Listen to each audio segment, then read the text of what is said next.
Good morning, everyone, and welcome to our first ever herb gardening event. We are thrilled to be able to spend the morning with some of our favorite people. And this event has also turned into a celebration. The bear market in stocks officially ended last Thursday, and a new bull market has begun.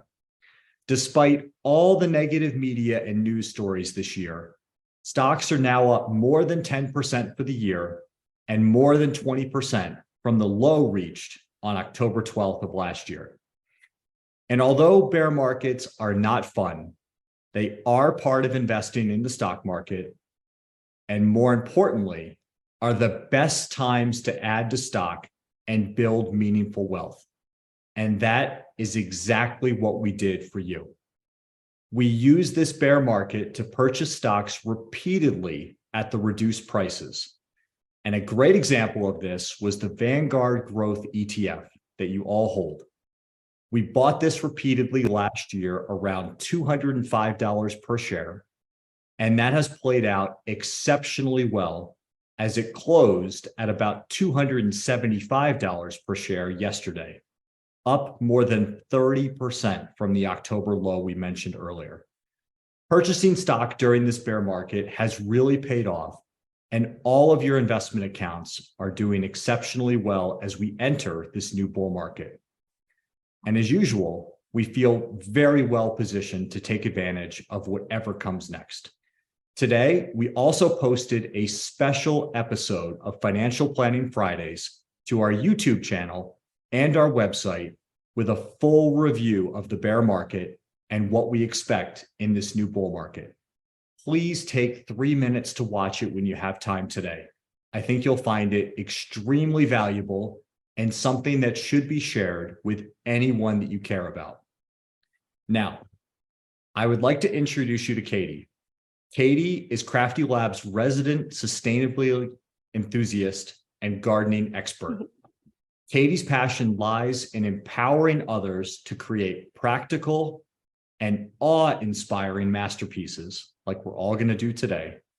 And she's excited to do exactly that with all of you in our herb gardening event this morning.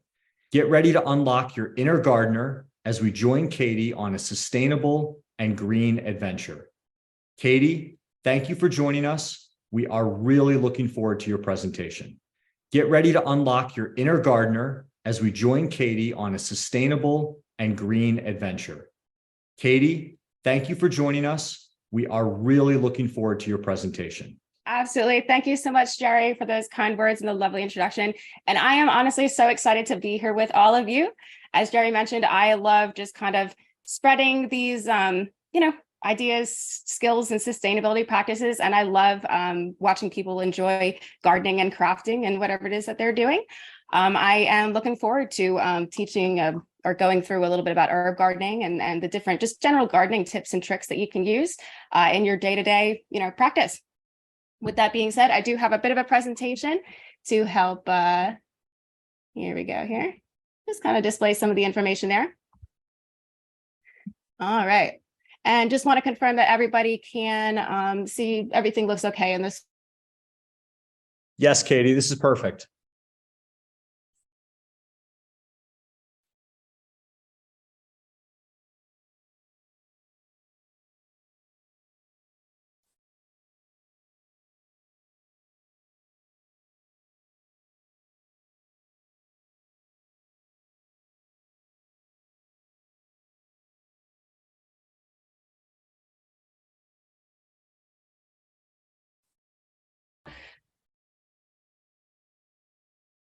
Okay.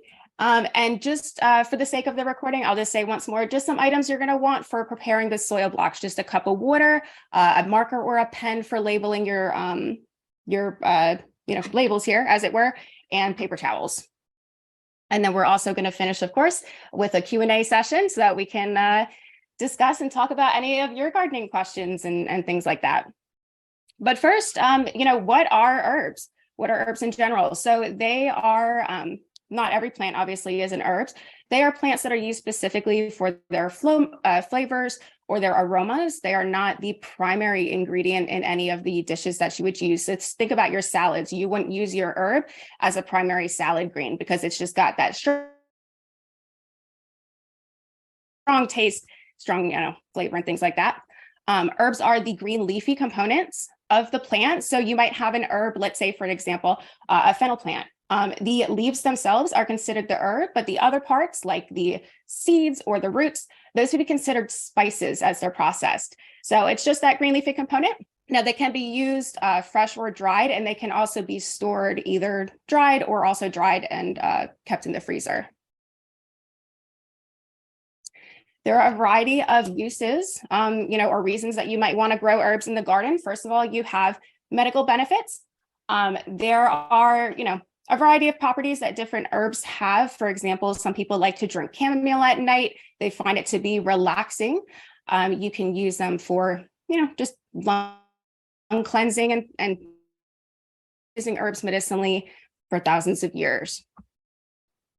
There are also a variety of uses in terms of making your own, kind of natural cleaning products, or even like skin and hair care products. There are a variety of, antibiotic, antifungal, herbs and essences on their own. And it's a great way to reduce the use of chemicals and reduce the use of, synthetic chemicals and things in the house by adopting those herbs instead. For example, basil has, it's known for its cleaning properties and things like that. Your tea tree oil is also known for those cleaning properties. So just good things to know and use. There's also a variety of different ways that you can use herbs when you're cooking, or if you're looking to add flavor to dishes, baking. Think about like your, infused oils or your breads that you might put a little bit of herbs in there to give it a little bit of a flavor, kind of seasoning up a pizza, whatever dish that you're making. So the beauty of having those herbs right there and at your disposal, it's fantastic to just be able to kind of pick them fresh and put them into whatever it is that you're making, whatever dish that you like. Or as you, kind of grow and collect them, as you have those herbs prepared and in the pantry, you can throw them into any dish that you please. And of course, they are known for their aromatic properties. Herbs are very potent in that way in terms of the aroma that they put off. So whether it's, again, infusing it into dishes, using them in, candles or other, incense, other products like that, there's a variety of ways that you can just enjoy the aroma of the herbs that you grow. As I mentioned, herbs are the green leafy parts of the plants, but they are not the only part of the plant that is edible. There is a variety of herbs that you can grow where there are other parts that you can enjoy as well. So I have just kind of some of the more common ones here for the different components and parts. Some of them you might be surprised to know, like, for example, chives have edible flowers, which I don't think, some people are surprised to find out. Fennel is also completely edible. So all parts of the plant, whether it's the seeds, the flowers, the stems, the leaves, the whole thing is edible. So that's a great kind of zero waste, herb that you can grow.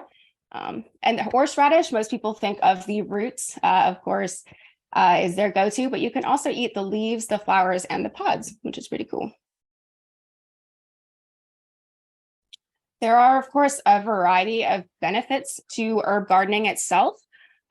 First of all, you're growing your own plants. So if you have a special taste preference, if you have a special variety that you want to grow, you have the beauty of the ability to do that. It also gives you really, unique takes and, the ability to experiment with your cooking and things like that. You also know that you're using fresh, clean ingredients when you're cooking and when you're using it to clean around the house. Like I said, this is a great way to cut down on chemicals, whether it's in your cleaning or in pesticide exposure from, herbs that you might buy at the market or at the store. You just know where it's coming from, you know how it's been treated, and you know that it's clean. Herbs are also great because they require minimal care and upkeep. Herbs are fairly drought tolerant. They will really do well in almost any soil except for heavy clay soils because they are so drought tolerant. And they, generally because of the aromas that they put out, because they're so aromatic, most pests don't like them. So they are naturally pretty pest-free. They are very helpful in the garden to plant around other plants because that deterrence also affects those plants in the surrounding area. So for example, I have a patch of green onions out in my garden, and it is so fragrant that you can smell it probably about 30 feet away. So that whole kind of area there gets the benefit of that just really strong scent of the onions. It deters the pests. It keeps them off of the vegetables that you are trying to protect. So it's just kind of a neat little trick, for why you might want to grow herbs in particular. They, of course, have beautiful curb appeal, and it's a fantastic way to engage and talk with people in the community. You will be, pleasantly surprised at how many people you kind of connect with over gardening, and it's a great thing to connect over for sure. It is a fantastic way to save money, which, luckily you guys have some great investors, and that's not a concern of yours, but it is a fantastic thing to keep in mind in, looking at your wallet there. Gardening itself is a fantastic way to relieve stress. It's great exercise. It gets you outside. Being in the green and being around the plants is beneficial to, happiness and health and all these things. So it's a great motivation to get you outside. And of course, finally, and there are many benefits, but of course, the final benefit that we have is that it is pollinator friendly, and it's a great benefit to the environment. And just to touch a little bit on that, just a little bit about, because as I mentioned, herbs are very unique in their aromatic properties. They're very unique in their pest deterrent properties.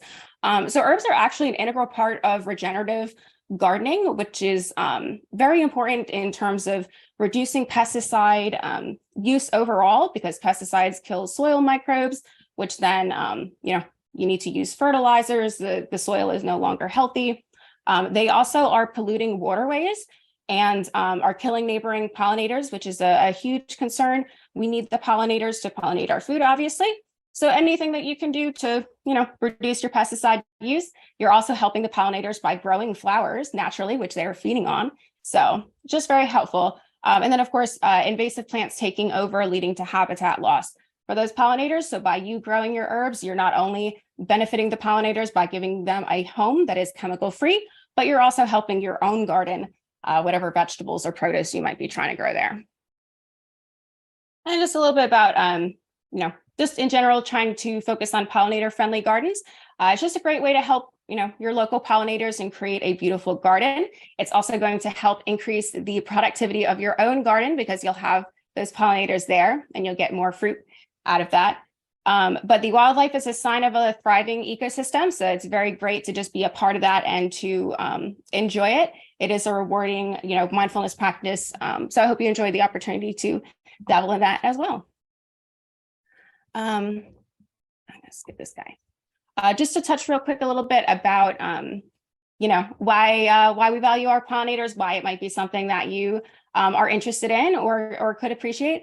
But pollinators are very important, and they help us to keep and provide this very colorful, vibrant, and just diverse supply of produce that we have. There are crops that are fully dependent on pollinators. For example, your melons, your pumpkins, your Brazil nuts, things like that. You have others that are a little bit less so.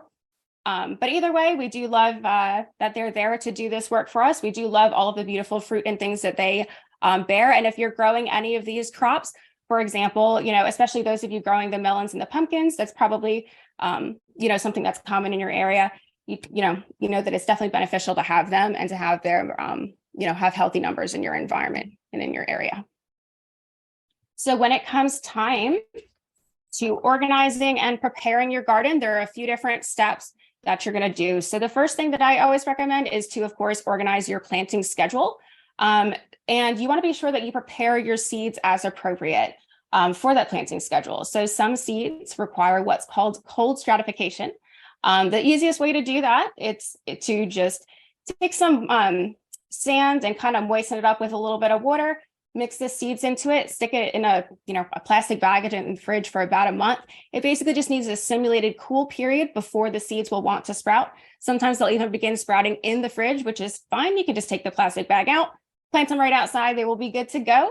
Some seeds will require what's called stratification. That is just a kind of grinding the shell, like kind of putting striations or marks on it.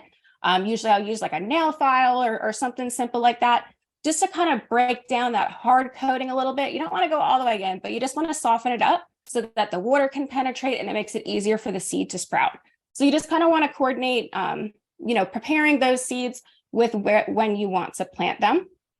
Now, a good practice to have in gardening, just in general, to make your supply more consistent, to make your care a little bit easier, is to do what's called staggered planting. So, for example, you could plant some basil plants today, and in a week or two, you can plant a few more plants, and then in another 2 weeks, you can plant a few more plants. So that the idea is to have a variety of plants that are in different growing stages, so that you don't have all of your plants flowering at the same time, all of your plants fruiting at the same time, things like that. Just having those different life cycles, the different variations there, so that you have a consistent supply overall. Step two, when you are, implementing your gardening and starting up, is actual starting of the seeds. So you want to sprout your seeds by keeping them in a warm, moist environment with adequate sunlight. So there are a couple of ways to do this. I'm going to show you the soil blocking method today, which I think is a fantastic, kind of super easy method to implement with a variety of objects. You can kind of improvise it with anything you have on hand. I love it. But anyway, so you can use this soil blocks as we're going to do here today, or you can use your own containers, of course. And if you are in a dry environment, like the area of your house where you're going to put your plants to sprout, feel free to put a little bit of plastic over the top, put some holes in it so that it'll stay moist, but it'll still have a little bit of circulation. Because I know sometimes when people are sprouting, it can be a little bit cumbersome keeping the moisture up. Now, as your plants begin to sprout, and some plants are going to sprout within 7 to 10 days, depending on what you want to grow. Some seeds even take closer to a month. But as the plants start to grow, what you want to do is you're eventually going to transplant them either into a larger container, or you're going to be transplanting them out into the garden. So before you transplant them outside, you want to do a process that's called hardening off the plants. That is essentially when you gradually expose them to sunlight. So let's say you put them outside under a tree for about an hour in a little bit of shade. Do that for a couple of days. Then you can put them outside for half a day in the shade for a couple of days in a row. And you just kind of work it up, an hour of sunlight, half a day of sunlight, until you have that, until the plants are kind of used to that direct sunlight as opposed to being grown inside. And something to keep in mind also, if ever possible, and as the weather allows, if you're able to transplant on a cloudy day or in the evening, so that the roots and the plant have a little bit of time to kind of settle and acclimate before being exposed again to that, direct harsh sunlight, that's something to keep in mind. And the same is said for any, any plants really and produce that you want to put out into the garden. It can be helpful to do it on a cloudy day. If I am transplanting on a sunny day, like the other day, I had no choice. I just had to get them out. I will usually, I'll kind of if I weeded a day or two before, sometimes I'll coordinate that on purpose, and I'll leave them to dry out. So you've got like all that plant matter, and I'll kind of cover over the plants a little bit, just give them a little bit of shade, because they'll grow right up through it. But you can just give them a little bit of shade to just help them in that first day, so that you have a nice, healthy, successful transplant. And then, oops, here we go there. So one other factor to consider when planning your garden is that there are a variety of plant types. So for instance, if you don't want to have to grow or reseed your plants every year, there are certain plants that will come back on their own. These are called perennials. Perennials are plants that live more than 2 years. They take more than 2 years to complete their full growth cycle, which is basically what we consider the plant grows, it flowers in some effect, and it goes to seed. That would be considered its life cycle. You have plants that do all of that within 1 year. They're going to have to be reseeded every year. Those are called your annuals. And those are the seeds that you would, buy at the store. You can collect them in the garden to regrow them the next year. You also have some plants that are called biennials. These are your plants that live for 2 years before they finish their life cycle. They will flower in their second year. So your alliums, those green onions I was talking about, those are those. They will be just kind of pretty and green the first year, and then you'll see those flowers come the second one there. So depending on how much, kind of planning or, effort we'll say that you want to put in the springtime into the planting, you can kind of keep those perennials in mind when you're, looking at your produce and your herbs and things like that, because there'll be a little bit less upkeep for you. Your rosemary, thyme, these are all great examples of that. Some examples of your annuals would be like your chamomile, well, no, not a lemon balm, but basil, things like that. All right. So when we are planning the kind of planning the garden itself, just some tips and tricks for herbs in particular. I'm going to take a sip real quick. So herbs love, love, love sunlight. So you do want to look for an area with full sun if you have it. They do prefer at least 6 hours. Will be good for these guys. But they do bolt quickly during hot temperatures. And that just means that they go to flower more quickly. So what you want to do is maybe just try to help protect them. If you have like a early heat wave or something like that, you can put a little bit of shade on them. You know, a couple of hot days, just put a little bit of shade to help them out there. They do not like consistent moisture. So you can pretty much put them almost anywhere except for a moist area of the yard, like, you know, where the water runs to and just kind of sits in a mud puddle, or clay heavy soils. Those are the only areas that they won't do well. So hopefully that makes it a little bit easier in terms of, you know, kind of planning and caring for that. Yeah. As I mentioned earlier, most of your seeds are going to sprout, the ones that we sent here, in about 7 to 10 days, depending on what you want to grow into the future. There are plants that will take 3 weeks, 4 weeks, even sometimes a couple of months to sprout. So it just kind of depends on what you want to grow. As the plants grow, and once they've begun to sprout, you just want to keep them moist until they are big enough to transplant. So there are a couple of ways to do that. You can mist the soil blocks with a spray bottle if you'd like, or you can pour water into the container or whatever tray that you're using. And I'm going to show you that in just a little bit there. But you just want to make sure to keep it, to keep it nice and moist until it gets 2 sets of what are called true leaves. Something you'll notice when your plants sprout is that pretty much oftentimes the first set of leaves that you have are completely different from the other ones.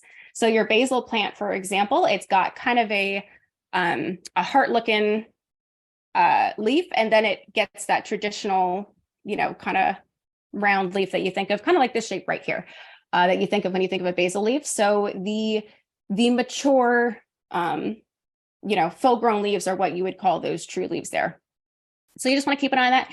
They can dry out quickly because they're, not super quickly, but it can go from, okay to dry within a couple of hours if it's been, a little bit, because this is about how big they are there. So like I said, if you're worried about, needing to water it often, if you have it in a hot, and dry area of the house, you can feel free to put a cover of plastic over the top of it with a couple holes in it, something just to help you keep the moisture in there. You do, as I mentioned, you want to begin hardening your seedlings off before transplant. Aim for about a week or so. Even 2 is just fine, where you're giving it that gradual sun exposure, getting it kind of used to sitting out in the full sun so that it will be already acclimated and perfectly fine going out in the garden. Your seedlings can suffer transplant shock if not handled properly, so just keep that in mind. You just do want to be delicate with the little roots and things. I love this method because you don't have any cups or containers to dig it out of. It's going to be sitting out by itself, and you can just put it right into the ground without really having to fuss with anything. So that is a great way to do it. As I mentioned, if you're able to, if the weather allows, if you can transplant at night on a cloudy day, that is helpful. If ever possible, if you're able to transplant when the dirt is a little dry, that's always optimal, just to, help not damaging other, plants in the garden, but just some things to keep in mind in terms of transplanting. Herbs do not require much water at all. They only need about 1 inch or 2 of water, throughout the season. So they will tolerate most droughts. They really, shouldn't need too much help overall. And they actually have, they increase their fragrance and their aroma. It gets more potent if they're grown under slightly dry conditions. So that might be something that you want to just kind of keep in mind of. Remember, it is always, always, always better that it be dry than it be wet. The one thing that they hate is consistent moisture. So luckily that should make it, nice and simple for you in that way. But if you do have your herbs in a container or some type of pot like that, just be mindful you may have to water a little bit often, especially if you get a heat wave or something like that come through. Just might have to throw it a little bit of extra water. And then, of course, you can also promote extra vigorous growth of the leaves and the stems by doing what's called pinching. This is a form of pruning that you would do on your plants as they are trying to grow up with that main stem. What you want to do is you identify, your pick a set of leaves on the stem kind of towards the top, and you want to pinch it right above the leaves so that they're the last thing there. And what you do is you literally just pinch that main stem there. You're going to take it off. And what that does is it encourages the plant to actually send out 2 new stems in addition. So it grows twice as many of the leaves for you.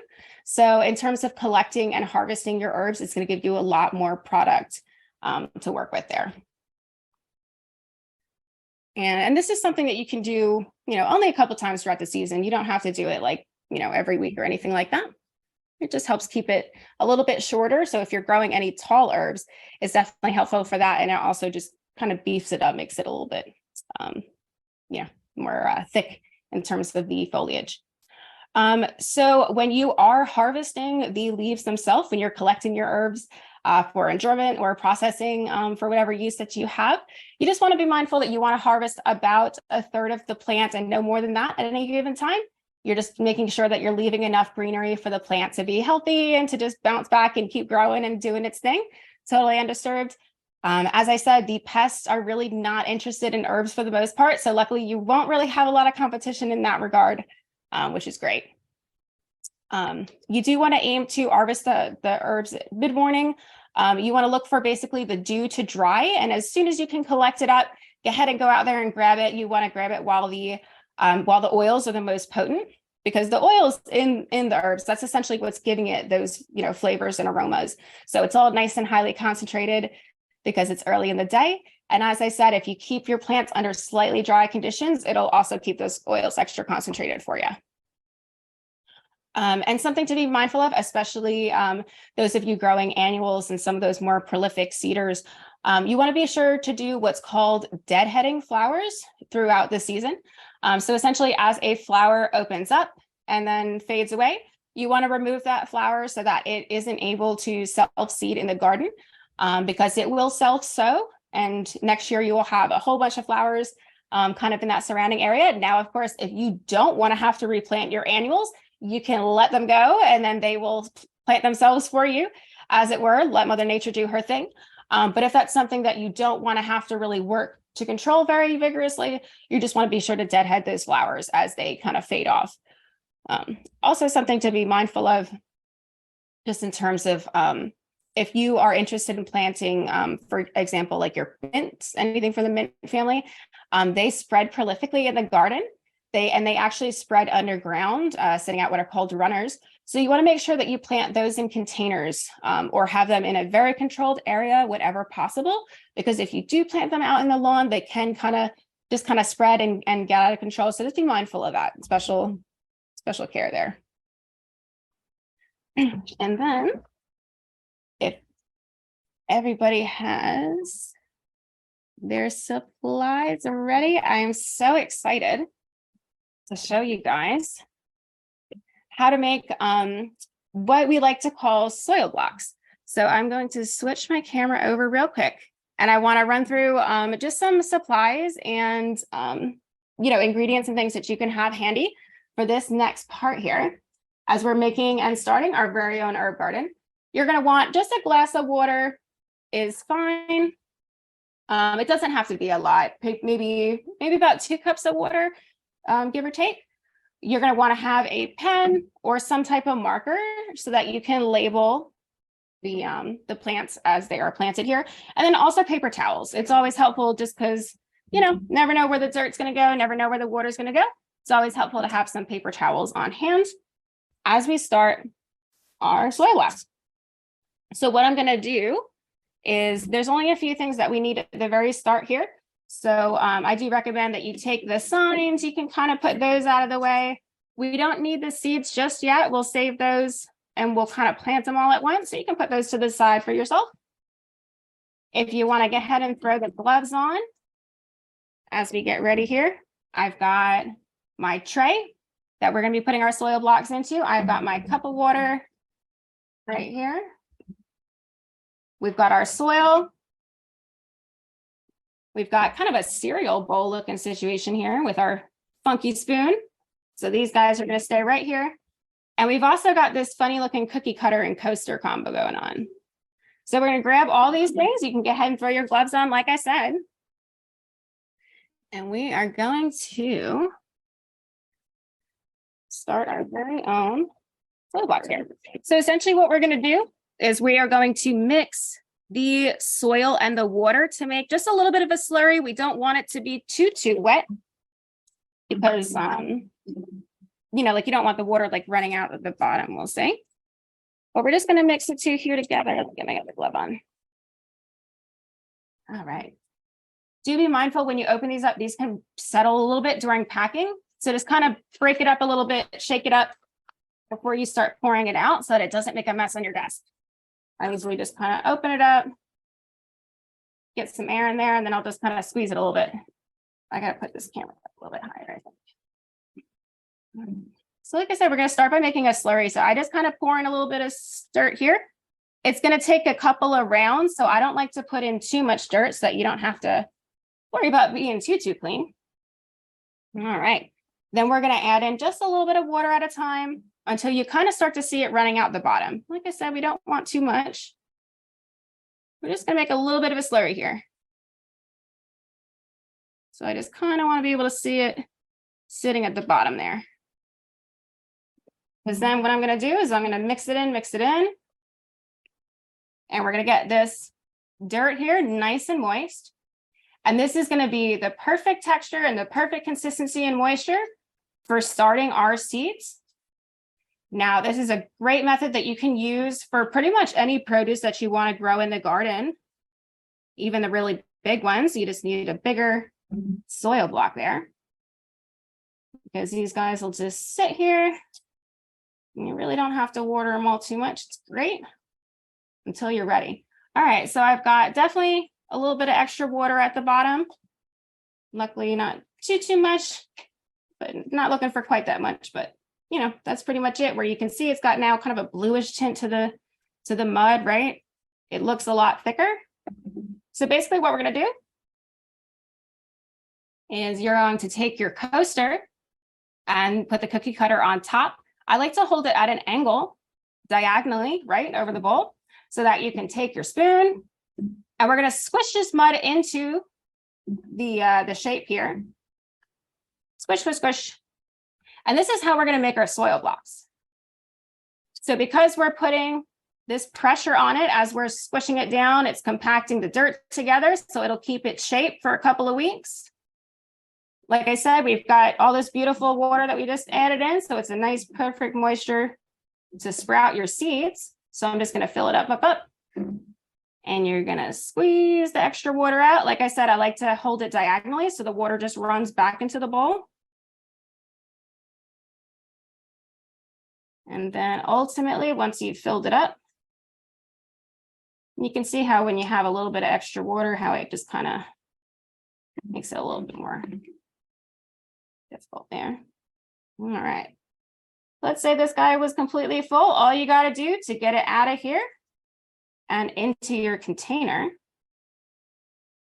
is you're just going to put the coaster down. Oh, I might slide it over here. And then I'm just going to put it in one corner. And you can use the spoon or your hands to help steady it. We're just going to kind of lift it up. Up. Boom. And there's soil block number 1. Now I like to make all the blocks and then add the seeds on at the end, just so that, you know, in case, sometimes you might turn something or forget which seeds are where.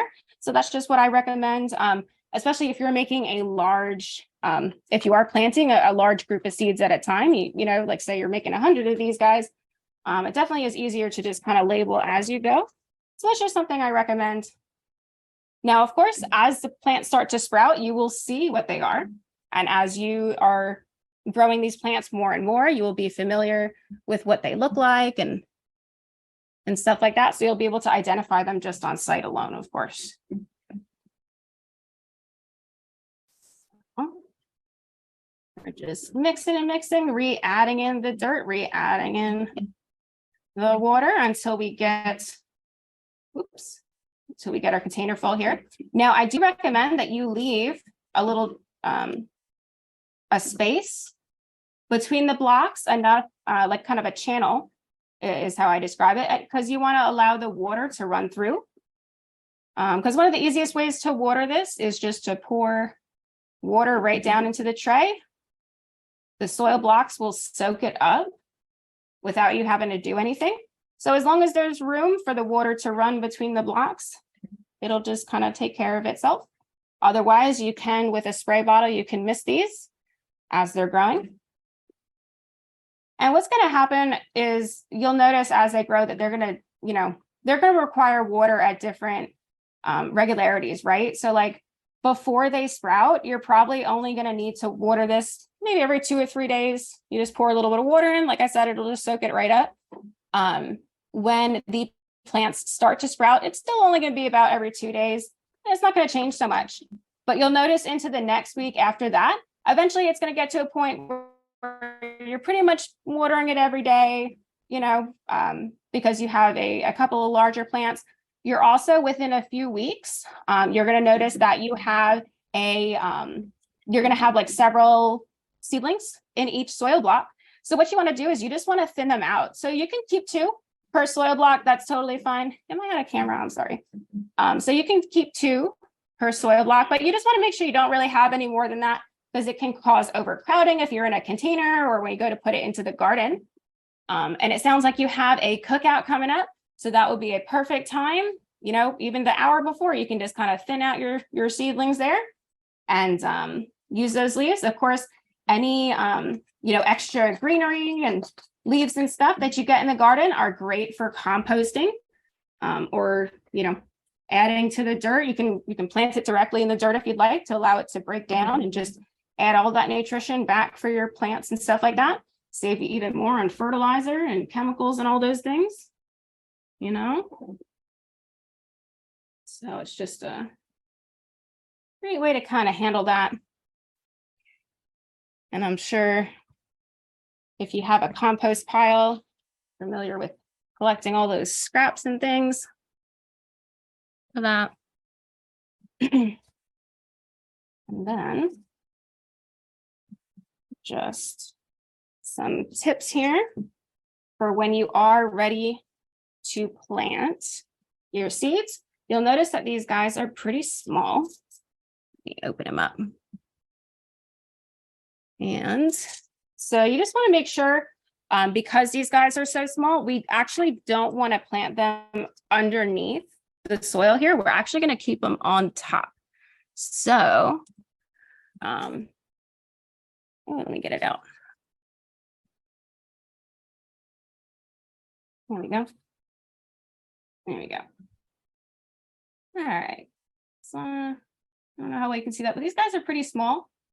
And a lot of the herbs, especially, they do require direct sunlight. So what we're going to do is we're going to take, you can do like 4 or 5 per block. Like I said, we're eventually just going to kind of thin them out a little bit. And we're going to drop them right on top in the middle as close as you can.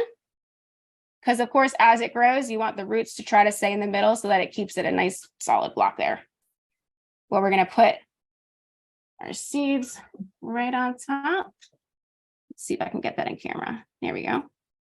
And you can use, you can use your glove, the back of your nail, whatever works for you. You just want to lightly kind of press those seeds. There we go. Just kind of lightly press the seeds into the dirt. Again, I'm not really covering them up. I'm just making sure they have nice, good contact with the moisture in the dirt, right? And we're literally just going to leave these guys to sit, just watering them periodically until they sprout. Now, as you start putting your seeds in, I do recommend that you start writing up your labels, and you can mark which tray is which area is which. Just kind of put them in there. And it's just let me get this to refocus. There we go. So it's just a really kind of easy method to improvise. Like I said, if you have any hard shape, basically, any any shape you can use to do that part.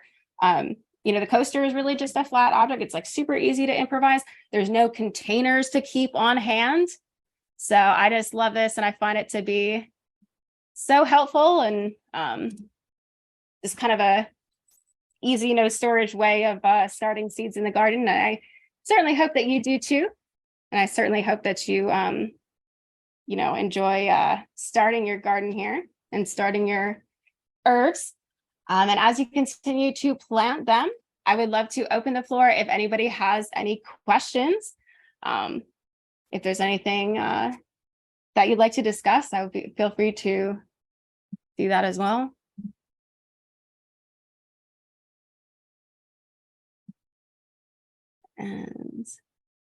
And while we're doing that, just as a reminder, we do have the Q&A at the bottom of the screen. So, and I can monitor that for you, Katie, but just as a reminder for people looking for where to pop that in. So we do have, to get everything started, we do have our first question coming in from our good friend Debbie. She was wondering if this type of gardening can be used for other seeds like tomatoes and cucumbers and so forth.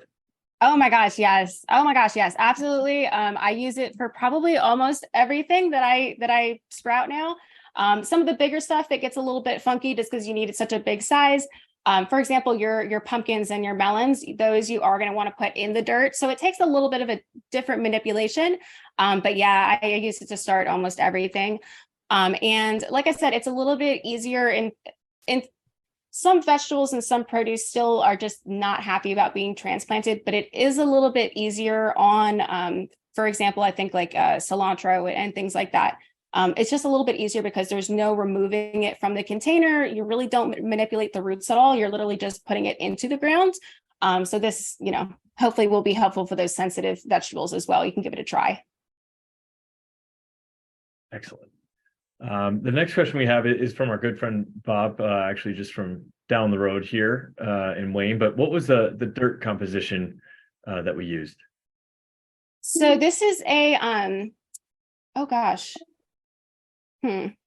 it's a general growing mix. I'm not quite sure I know what the composition is.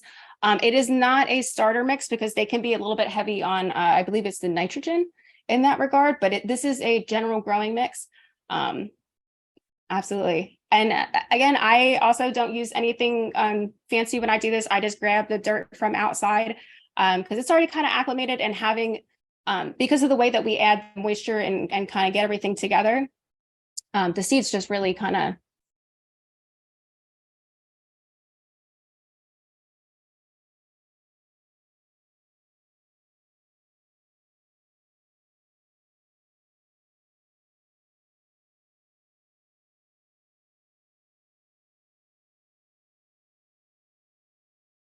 for seeds is like no more than a third of the size. So these guys are super small. That's why we're kind of less than half an inch, really. It's like a quarter of an inch. It's because it's very small. A pumpkin seed, for example, you're talking about something, well, it's not great for perspective, but say the pumpkin seed is like this big. You want to be sure to plant it no more than 3 times. That's why they say about 1.5 inches. It's just a good way to gauge and guess that depth.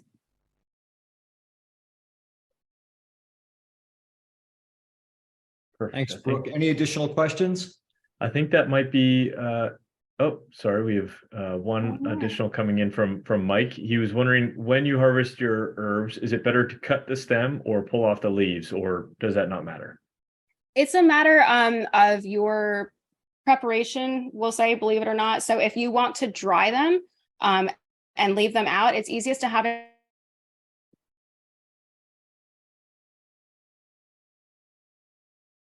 the whole thing, or some fresh. If you don't mind drying.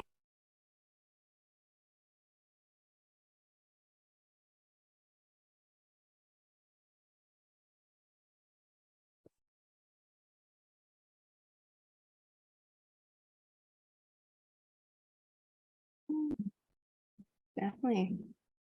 Well, if you have any gardening questions or anything, I'm happy to help, but I am just mostly so excited for you guys to start your gardens and for you to see your beautiful plants growing and bringing your pollinators around. Oh, and I do believe we Us got- too, Katie. Thank you so much for a wonderful presentation. I feel like we really learned a lot, and I'm looking forward to watching our herbs grow and then hopefully tasting and smelling them over the next few months. This is going to be great. Thank you again, Katie. You're so welcome. And this reminds me that we will be using these herbs in our upcoming client healthy cooking classes with Julie Palumbo. And if you have not already signed up, we're going to send you an invitation in the next few minutes where you can do so. And also, please take a few minutes today to watch our special edition of Financial Planning Fridays that we just released. You have all done a great job sticking with your investment strategy through a very difficult market. And because of that, you have all been rewarded with exceptional results. I also want to thank Kelly on our team for all of her efforts in setting up this amazing event. And thank you to my entire team at Presilium. I really have never seen a group of people so passionate and so committed to our clients. We really have a special team here to serve you and love reaching all of your financial goals and doing events just like this one. You all mean the world to us. So thank you. Have a great day, and we look forward to talking with all of you again soon.